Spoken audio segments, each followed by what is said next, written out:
Join us. Last night I realised that I didn't have an image of a mandala to put on the shrine, so I'm going to introduce what a mandala is, and it's an image, and I'm going to emphasise while talking how important it is to just look at the image, but there isn't one. But that worked out quite well, actually, because it meant that we've had no choice but to give you the programme for January to April. So there's a mandala on the front, so just have a look at that now, and I don't know if online have joined us, but you have the ability to just quickly Google images, Buddhist mandala, if you haven't seen one. You could also open the page, and on the top of the inside page is our Year of Mandala stamp, where you can see flames, vajras, and lotuses. Okay? So a mandala on the front and a stamp inside. Okay, and then now you should probably put this down. So I'm encouraging you not to now read it for the next 40 minutes. So I'll find that difficult. But there's a mandala, and there's another one. Yeah. So perhaps you've seen mandalas before. Perhaps there's something of this image that you recognise. A mandala is a sacred circle, an arrangement around a central point. Famously, you might have seen Tibetan monks making mandalas of sand. They did this once at, I think it was the V&A. They invited some Tibetan monks to come and spend a weekend drawing sand mandalas. Very intricate, very beautiful, and at the end of the day, you brush them away. Maybe you've seen them in museums, so there's some mandalas you can find in the Buddhist section of the British Museum, and also there's some in the V&A that are sometimes on display, sometimes not. What I realised at Christmas, quite to my surprise, is that my sister has a mandala on her bedroom wall. She didn't know anything about it. She just liked this mandala, it's kind of a wall, almost like a bed sheet that she sort of blue tacked to her wall, I think. And I was surprised. So maybe mandalas are more known than I realised, but I've met mandalas through being involved in Buddhism. So you find mandalas in many contexts, sacred circles around a central point. Famously, in European cultures, Jung, the psychoanalyst, contemporary or just after Freud, believed that mandalas were... he sort of noticed that his patients dreamed in mandalas, talked in terms of mandalas. He thought the urge to create mandalas, circles, patterning around a central point, were a sign of growth and a process of investigating mandalas, creating mandalas, would integrate someone's personality. When I put into ChatGPT a couple of days ago, what is a mandala? It came back with, a mandala is a geometric design or pattern that symbolise the universe in various spiritual traditions. Mandalas are used for meditation, to establish sacred spaces, and to focus attention. Oh, that was quite good. So at best, mandalas are wonderful, beautiful drawings, images, that can send you on something of this journey towards integration, positivity. At worst, they can be just crude illustrations. I was thinking it's a bit like the difference, you get different kind of Buddha figures, don't you? So you get this kind of Buddha figure, a golden Buddha in a shrine room, with cloth and candles and flowers. Then my grandmother, meanwhile, has a Buddha head that she bought in B&Q in her garden. There's a difference, isn't there? I think it's still a Buddha head, yeah? It's still calling to something. It still means something. The Buddha head in the garden means something, but it doesn't quite mean as much as when you put it in its right context. And you get something similar with mandalas. Yeah? There's something inherently true or meaningful about mandalas, but particularly when they're used in their right context.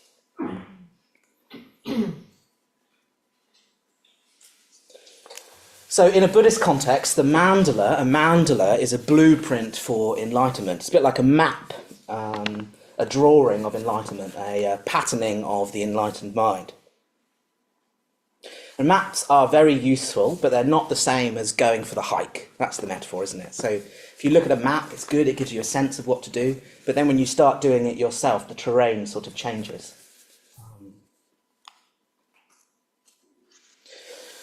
So the mandala, I think, is something that we enter into and participate in, certainly look at and reflect upon.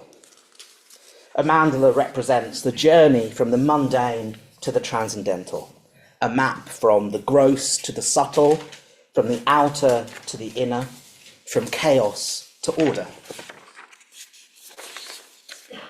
So if we want to go on a spiritual journey in 2025, or just in our lives, we need something like a mandala to help us steer to the deep.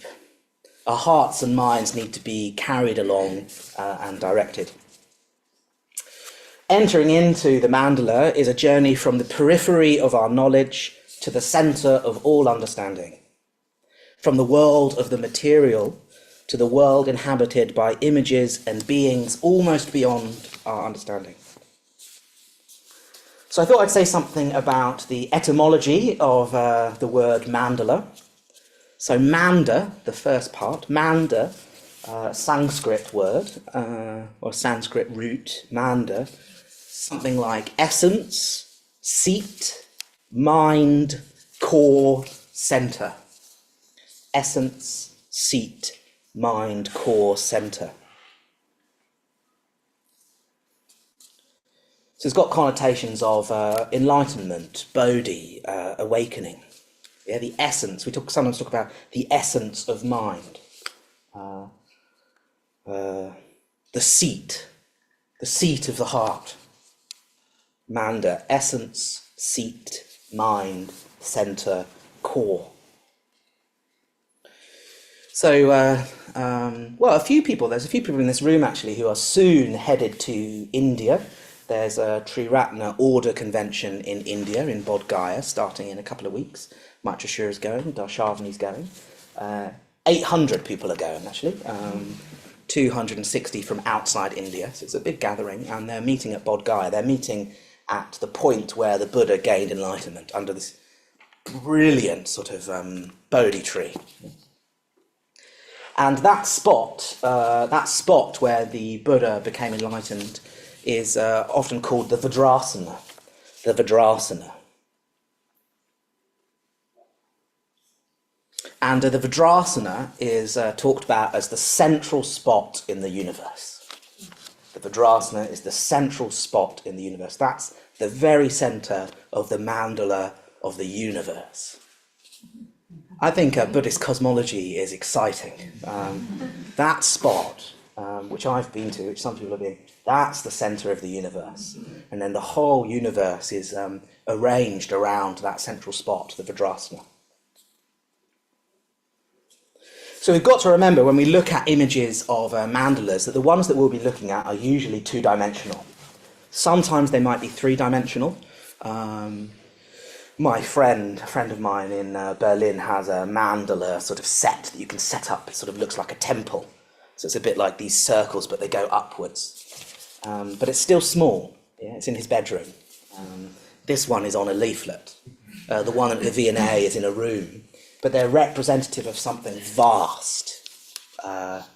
Galaxies surrounded by galaxies, arranged in patterns of universes. In Buddhist cosmology, often talked about around this central point of the Vajrasana, the place of enlightenment. Okay, so that's Manda. It's quite a big image, I don't know if you're noticing. So there's Mandala, the La. La means something like circle or enclosed perimeter.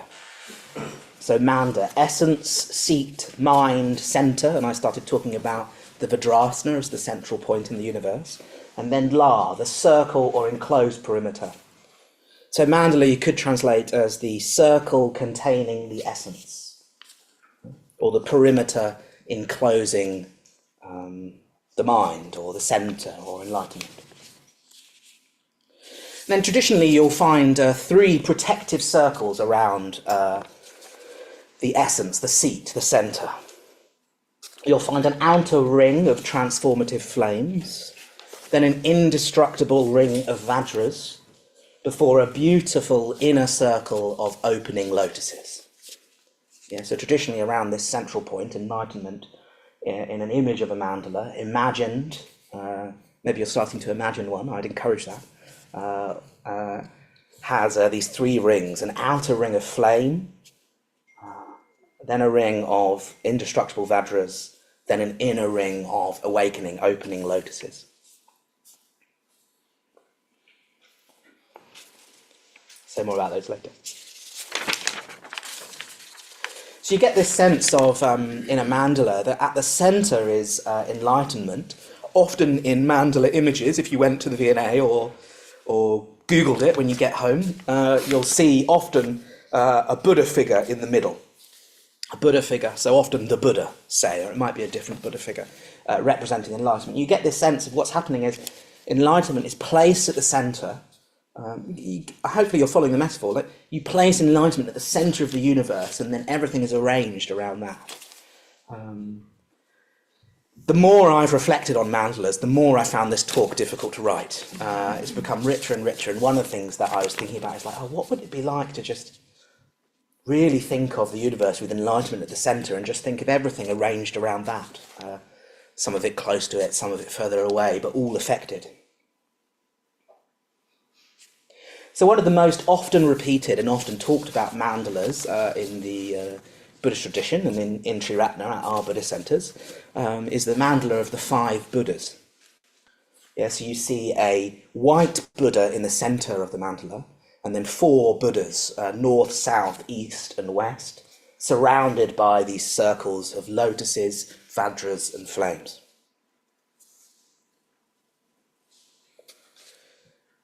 Sangharakshita Bhante, the founder of our tradition, he wrote that perhaps the best description of a mandala is a circle of symbolic forms. There must be in a complete mandala at least 5 of these forms, and they must be arranged in a certain pattern.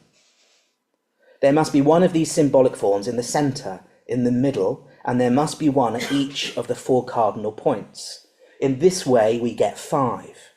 Now the symbolic forms are of various Buddhas, various enlightened ones, and various bodhisattvas, beings on their way to enlightenment, personifications of various attributes of enlightenment, and so on.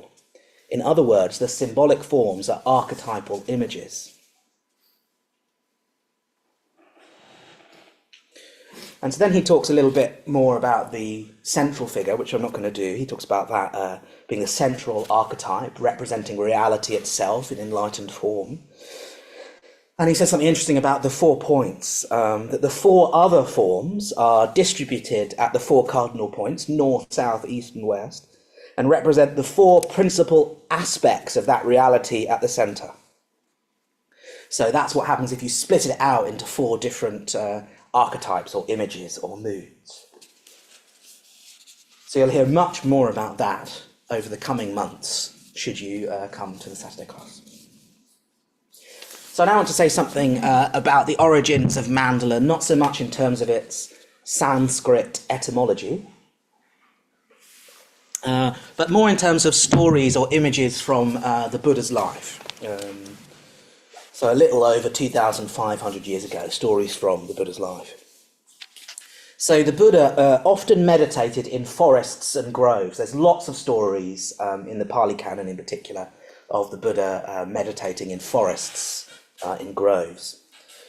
And of course there are many stories where people wish to go and visit the Buddha. Maybe that would be you. So if you discovered there was an enlightened one nearby in a forest, maybe you'd be of the group that were like, I'm going to go and visit him. Sometimes I think I'd be of the group of like, whoa, not going in that forest. There'd be something kind of frightening about it, sort of attractive and frightening. You get lots of stories of the Buddha meditating in a forest. So there are many stories of people going to visit the Buddha, and they have to travel through the woods, and a lot of them get frightened. They have to travel through the dark woods, and they've been promised that within the woods, within the forest, is an enlightened one, is the Buddha. You can imagine going through the woods, getting darker and darker and darker. It's night time, surely. So it's getting darker and darker and darker. And then you start to see a light. You see a light, a bright light, a golden light. And you begin to open out into a sort of clearing in the woods, and there's hundreds of people meditating, and at the center of all of those people meditating in this clearing in the woods, there's the Buddha, and in many accounts he's sort of glowing like gold, shining like the sun in the middle of a vast assembly, surrounded by a protective circle of frightening woodland. So you can see there's something of a mandala image even in those stories. You have to travel through the woods, through the ring of fire, through the indestructible Vajras. Then you sort of open out and you start seeing opening lotuses. This is all in your imagination probably, you're walking through a woods. Then you open out into a clearing and there's a vast assembly arranged in a pattern around a shining golden Buddha. You can see something of where this image of the mandala might have also come from, just literally. That experience. And there's a very famous story, which I can't go into, of King Ajatasattu going to visit the Buddha and getting quite frightened on this journey through the woodland, particularly by the fact that he's been told there's hundreds of monks meditating, but he can't hear a thing. So he thinks he's being tricked. So he gets quite frightened. And then there's this story of him opening out into this vast assembly, and in a way you can tell that in the story, just that very journey of walking through the woods, the fear, going through these protective layers and then entering the mandala, and there's this vast assembly and this golden Buddha. I don't know if that's literal or metaphorical, but it's said that an enlightened one's skin glows like gold. And in this story, King Ajatasattu is just very profoundly affected just by that journey, just by entering into the mandala. And the story goes on, but I won't go into it.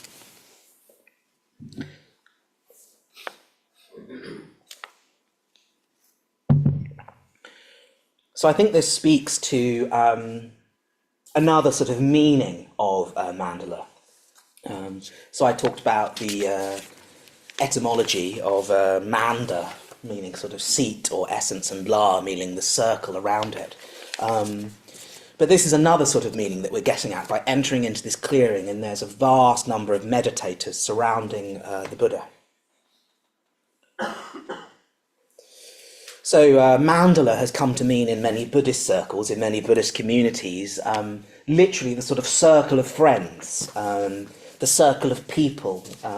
Sangha is often translated as something like community. It's the community of people who are doing their best to become more loving, more creative, wise, doing their best to move towards enlightenment. People with different levels of bravery entering into the mandala, the Sangha. And this is one thing that mandala has come to mean. I don't know, a kind of community gathered around a central spot, or gathered around a primary value, gathered around the ideal of enlightenment and wanting to go there together. So you can imagine entering through our yellow door a bit like entering into that forest. Or maybe the forest is Holloway Road. I think it could be. It can be quite frightening out there.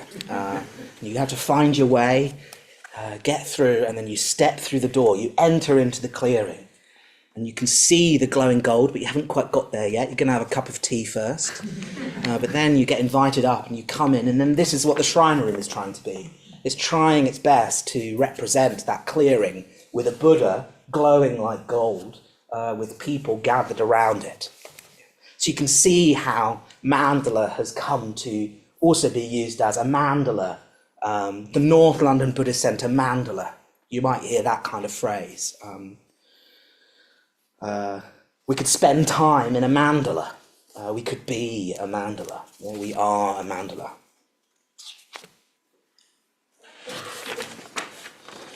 Yeah, so that's why we sometimes talk about mandalas in that sense as well, not so much as a huge, vast, difficult to imagine galaxy surrounding a central point of enlightenment, but sort of like the North London Buddhist Centre mandala, the surrounds of this central point of the shrine. Yeah, and then like a mandala, with this image at the centre, an image of enlightenment, everything then patterns around it. Activities, the way we do things, the values we try and live out, the invitation to participate in it, all sort of it's all circles kind of coming out of the image of the Buddha, the image of enlightenment, of which, of course, this is just a representation. I'm pointing at it a lot, but I sort of don't necessarily mean literally, but something that this represents then creates the patterning of everything that's going on.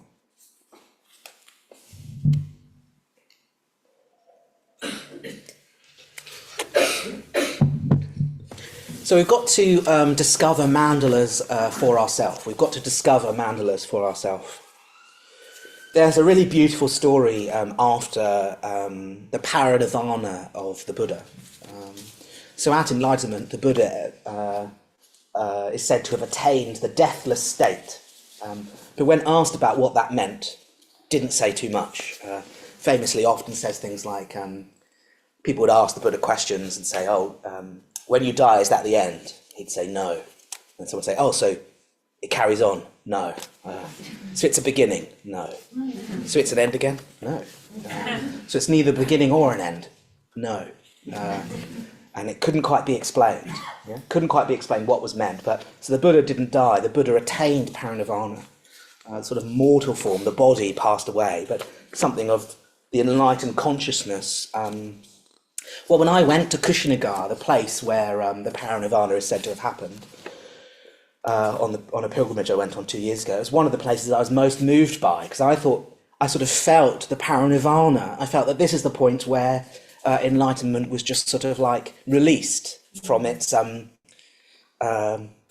man-shaped shape, and just sort of released into consciousness. Anyway, I won't start giving a talk on the parinirvana. Come to Parinirvana Day. It's next month, 10th of February, something like that. And someone else can deal with that knotty topic. But after the Buddha's parinirvana, his good friend, his attendant, a cousin, Ananda, who'd spent many years spending every day with the Buddha. There's lots of stories of Ananda and the Buddha. Ananda's his companion, his friend. I like to think of him as a best friend. Don't know how traditional that is, but he's the companion for a long time. And Ananda is devastated by the Buddha's parinirvana. The Buddha, at least in the form that he recognizes, has gone. Yeah, his friend has died. And Ananda and the Buddha and many of their followers spent many rainy season retreats in Shravasti, in Jetta Grove, again, another place I went to on pilgrimage. I think they spent 21 rainy seasons in Jetta Grove. I think that's right, quite a lot anyway. And again, when we went to visit this on our pilgrimage, it was one of the places where, because the Buddha had been there so often, there was this real sense of, you could walk around this park, Jetta Grove, and feel confident that the Buddha's feet had stepped there. If you've been somewhere 21 times over 21 years, I think the rainy season is 3 months, you've probably walked everywhere. That was my imagination anyway. Beautiful. I'd recommend a pilgrimage if you get a chance. Anyway, so the people in Jetta's Grove, around Jetta's Grove, are waiting for Ananda to come back from the site of the parinirvana. The news has spread that the Buddha has attained parinirvana and his mortal form has died, and people are waiting to see what Ananda will do. Will he come back for the rainy season as usual?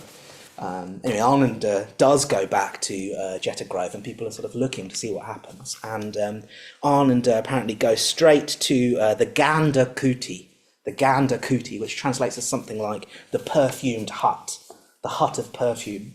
And this is the hut of the Buddha. So when they were on these rainy season retreats, that's where the Buddha stayed, the Ganda Kuti. And it's called the perfumed hut because of the sheer number of flower offerings that would have been given to the Buddha by visitors, by fellow meditators. Lovely image, the Ganda Kuti, the perfumed hut. And apparently Ananda returns to the Ganda Kuti and begins tidying up the rotting flowers, replaces them with new ones, sweeps the floor, prepares the Ganda Kuti, as if the Buddha is on his way, as if his friend that everyone's looking to see, like, oh, how's Ananda doing? Do you know that feeling? I know that feeling with a few friends where someone they love has died and I'm a bit on the lookout for how they're doing. Should I say something? Should I not? So you can imagine people doing that for Ananda. And then what Ananda does is goes to the hut of the Buddha, the perfumed hut, and tidies it, gets rid of the old flowers and puts new ones in. Gorgeous. So lovely. Yeah, he prepares the ground and he surrounds it with beauty and he awaits the Buddha. So in the book Wisdom Beyond Words, Bhante Sangharakshita quotes from a Tibetan teacher saying, "To make a mandala is to take any prominent aspect of reality and surround it with beauty. To make a mandala is to take any prominent aspect of reality and surround it with beauty." And you can see that's something of what Ananda was doing in that story. This prominent aspect of reality. For him, there was something of the Gandakuti, where the Buddha had meditated for many, many rainy season retreats. And he goes and he takes prominent aspects of reality and surrounds it with beauty. So in the book Wisdom Beyond Words, Bhante goes on to talk about this statement. To make a mandala is to take any prominent aspect of reality and surround it with beauty. So this is calling of us to take any aspect of reality, anything that feels deeply true, anything that life feels like it's really for, to us personally, really tune into that and metaphorically or maybe literally surround it with beauty, presumably with what you find beautiful. Take any prominent aspect of what you think life is for, or what moves you, or what values are the most important, any prominent aspect of reality, and surround it with beauty. See what happens. He goes on to say that when he's talking about any aspect that you're attracted to, not as a form of craving. Yeah. So I don't know. A prominent aspect of my life is my girlfriend, Julia. You might watch this, which is embarrassing, but it's not saying take that prominent aspect of reality and surround her with flowers. And well, I could, but we'll see quite how quickly my life stops working. Yeah. If I made her the central point of my life and surrounded her with flowers, and well, it would get weird quite quick, wouldn't it? It'd be a strange shrine to make. It's probably a shrine at times we've all been engaged in making, and it's nice. It's nice to give Julia. Sorry to mention you by name. It's nice to give Julia flowers. That's nice, but she's not the most prominent aspect of reality, or shouldn't be, at least. So it's not talking about craving or like, be wary of, I'm quite ambitious. I sort of crave reputation and status and success. So I could try taking that prominent aspect of my reality and adorning it with flowers. I don't think that's quite what's being got at either. Feel free to try it, and you'll be back here in a year. So it's more an attraction in terms of deep longing for. What is it you deeply long for? I've been talking about this in a few talks recently, inspired by a friend of mine, Sadanandi, as the yes response. So I was talking about a film that I'd seen where there was a real act of kindness, and in me there was this yes response. Or if you're in a meeting and someone really stands up for a point of view that matters, sometimes you get that, a deep sort of yes response, a deep resonating with value, with beauty. It means something to them, it means something to me, it means something for humanity.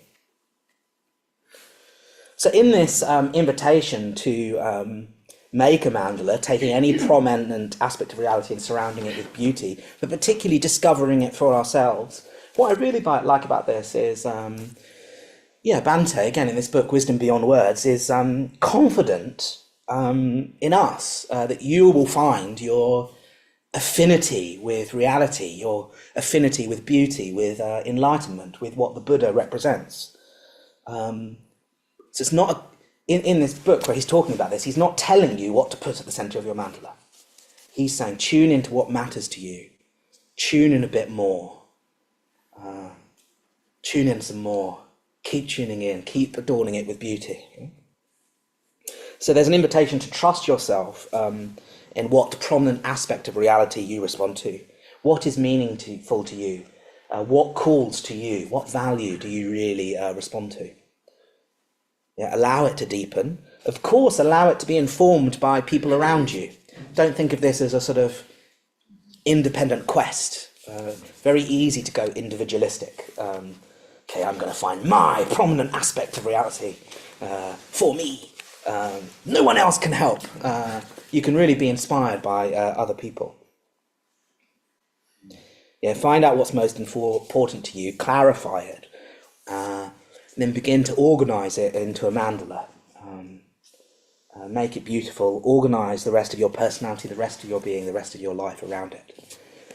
Important to emphasize again, we're really talking about the deeper things we long for here.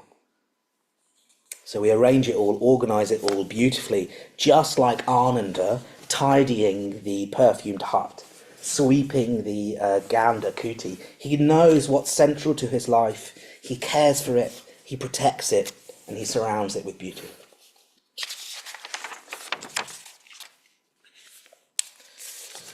So there's lots of situations in our life that help us find these prominent aspects, these things that call to us. Particularly sort of existential situations might bring it up. I noticed this particularly just after the sort of COVID lockdowns. It's a bit like people had a sharper sense of what life was about. There was a clearer need for connection. Lots of people quitting jobs to do something that they really wanted to do. Lots of people coming to Buddhist centres. I imagine lots of people going to art galleries, to churches, to mosques, all sorts of places. There was a calling, something existential had happened. It often can happen around death. My grandfather died recently, and actually, I think he didn't quite make the most. He didn't make the most of his life. He died fairly miserable and alone, and that created an existential situation of, oh God. Oh, he did die rich, which I often feel a call to be rich, and then there's this existential situation of, no, I don't think that's the key value. That didn't work. Death can really bring up these core values. The new year. A few of us were here on New Year's Eve, and there's something about certain moments of the year that call to that sort of, okay, what is this all really about? That existential situation. So you've got to find your own way into mandala images. In his lecture, A Method of Personal Development, Bhante Sangharashta talks about that you learn what it is you're trying to do in the process of trying to do it.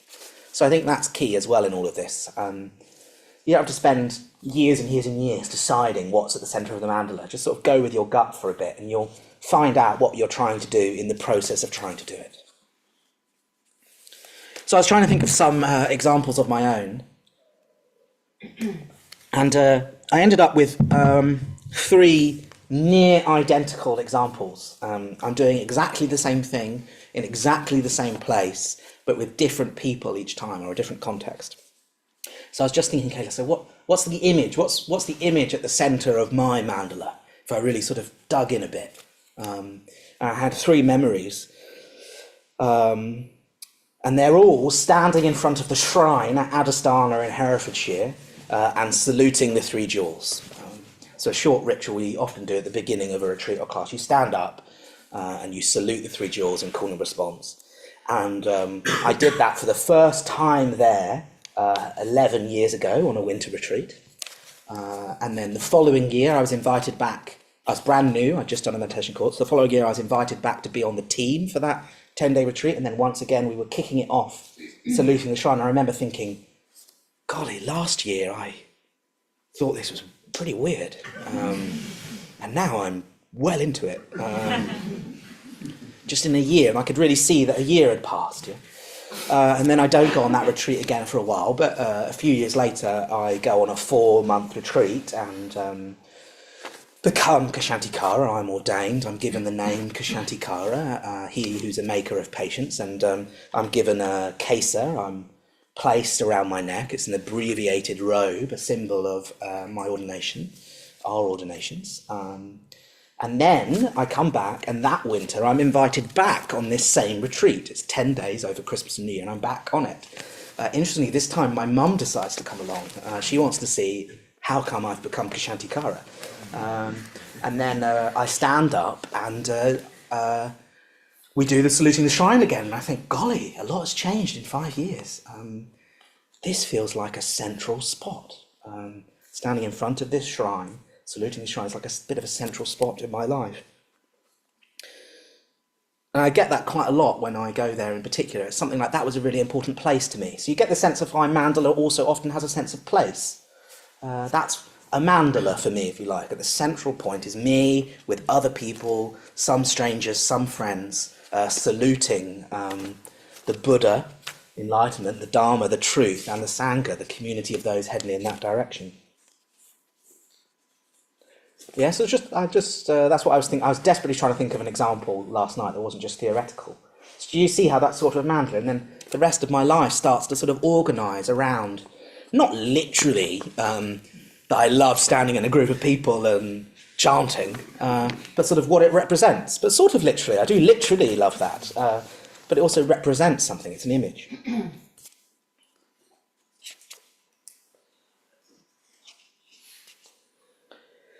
So we've got to tune into what's deeply beautiful to us, what our heart longs for.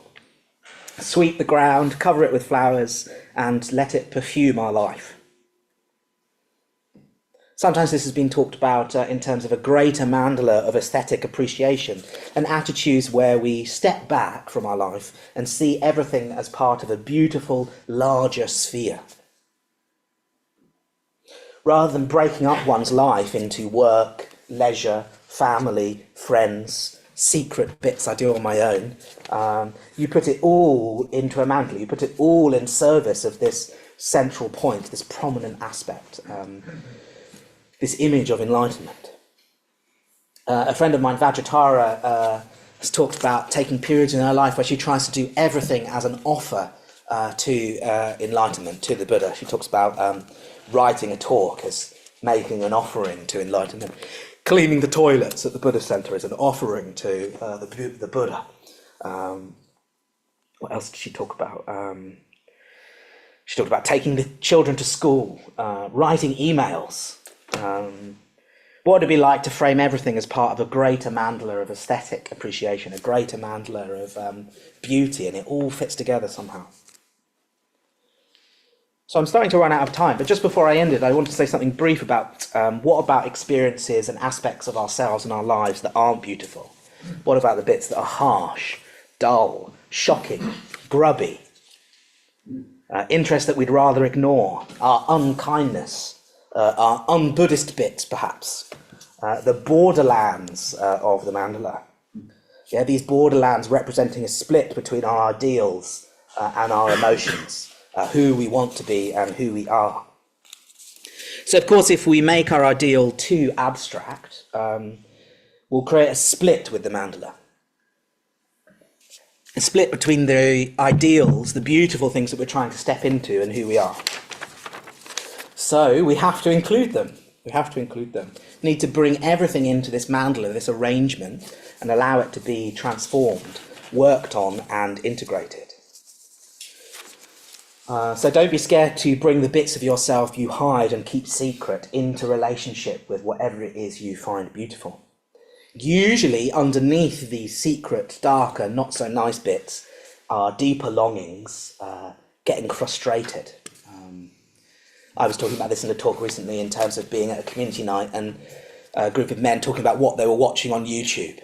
And at first it just sounded all a bit like, oh golly, we were all up till 1 o'clock watching YouTube. That's why none of us were at meditation in the morning. And then we were separating it from the mandala. Oh, aren't we bad? Guilty, guilt. But really then what we started talking about was, well, what was really going on? And one person was watching making computers. And then we were saying, oh, maybe you just really want creativity in your life. And one person was talking about watching Hamilton videos, and it was because he was going to go and watch them with a son that had previously been estranged from him. So he wasn't really just distracting himself with Hamilton musicals, he was longing for a connection with his son. So underneath them, if you let the mandala transform them, there's much deeper patterns that can just be released. In my experience, very slowly and with lots of setbacks, but still, you've got to include those in the mandala. That's what the mandala, in a way, is for. Get it in, get yourself into the mandala. When on my ordination retreat, which I referred to a little while ago, just before the ordination period started to happen, Maitri Bandhu, who was leading the retreat, said, remember, this is not about squeezing yourself through a small hole. Ordination is about getting as much as yourself as you possibly can through a gigantic cosmic doorway. I was like, okay. I definitely think in terms of squeezing myself. I'm just going to squeeze myself in to the door that goes into the kuti where the ordination happens. But he was like, no, it's a wide gateway, and you've got to try and get as much as yourself as possible through it so it can be transformed, in my case, by the ordination. So we don't squeeze ourselves into mandalas. The center of the mandala draws us in like a gravitational pull, drawing all aspects of ourselves in, slowly transforming them, slowly making them beautiful, slowly harmonizing the pattern, these sacred circles around this central point. Yeah, what would it be like to really live in a alive universe and to think of it as a mandala with beautiful patterns throwing themselves out of a central ideal that you really care for, something beautiful, something sacred? Your whole conception of your life and the world would change. A whole way of relating to one another would change. We'd start to see the world as a network of connections and relationships circulating around sacred values, truth, goodness, beauty. We'd cultivate a pattern of harmony and love and even appreciation of the beauty of life. And what's great about being somewhere where you can talk about mandalas is you don't have to do it on your own. You don't have to do it on your own. So I feel like I'm engaged in creating mandalas with many, many people, talking about them, clarifying them. My own personal mandala and something of the kind of collective mandala, something of the true mandala, the cosmic mandala, all these different kind of levels. So this is us launching 2025 as the year of the mandala. So you could make this the year where you really explore that image. Go home, type it into ChatGPT, go to the V&A, go to the British Museum. I've made a strong commitment to have a mandala printed somewhere obvious in the Buddhist Centre by the end of the month, which I shall delegate to Maitri Shura and Sylvia. So you can see a mandala, you can stop and look at it. Really think about participating in the mandala of the North London Buddhist Centre. Come back on these Saturday mornings to explore the 5 Buddha mandala. Sign up for the Greater Mandala course. One of the best ways you can really participate in a mandala is just by entering it as often as you can, serving it, helping make it beautiful. There's plenty of toilets that can be cleaned if you want to follow Vajratara's example. So the last thing I thought I'd say is, just sort of really emphasise this invitation to participate, to enter into the mandala. Listen back to this talk online, listen to other talks, chat to each other. And then if you're feeling ready to enter the mandala, you need to have packed your faith, your energy, and a heart open to change. And of course, remember, to enter the mandala, we have to step through these 3 protective rings. These rings that enclose the essence, encircle the truth, the sacred center, the mystery of enlightenment. Around this mandala, this sacred spot, may the flames that transmute samsara into nirvana arise. Fire as a symbol of passion, purification, faith in the sense of being sparked off like a fire. The Buddha taught that the world was burning. The world was burning with greed, hatred, and delusion. These fires, this outer ring of fire, protects the mandala from those forces, the forces of the world. Protects it from samsara, from the mundane world. May the flames that transmute samsara into nirvana arise. It's protected by the outer circle of flames. And then as we pass through the flames, we're purified. Burning away impurities. Then the next, around this mandala, this sacred spot, may the Vajra wall of determination extend. So after the flames that protect from the burning world of greed, hatred, and delusion. You can really see that, can't you, entering 2025? After we pass through those flames, protective flames, we reach this Vajra wall of determination. Vajras, these diamond thunderbolts, these symbols of power and reality. Steadfastness, fearless conviction is needed, commitment to pass through these powerful Vajras. As we pass through, we get to around this mandala, this sacred spot, may the lotus petals of purity open, much more subtle. It's talked about that when the Buddha took his first steps of enlightenment, lotuses sort of flowed from his feet. It's an image of the awakening mind, the opening lotus. And then as you pass through the fire, the Vajras and the lotuses, you start to become illumined by the light of enlightenment. There's a radiant, flowering mind, nourished by meditation, ethics, wisdom. This illumination at the very center of the mandala. And in many images, the illumination is of 5 very bright, different coloured, beautiful lights. The blue Buddha of Akshobhya, the golden Ratnasambhava, the red of Amitabha, the deep green of Amoghasiddhi, and at the centre, the pure white Varochana. The mandala of the 5 Buddhas contains the essence supreme, encased, protected by these rings of flames, Vajras, lotuses. So I invite you this year to step into the mandala.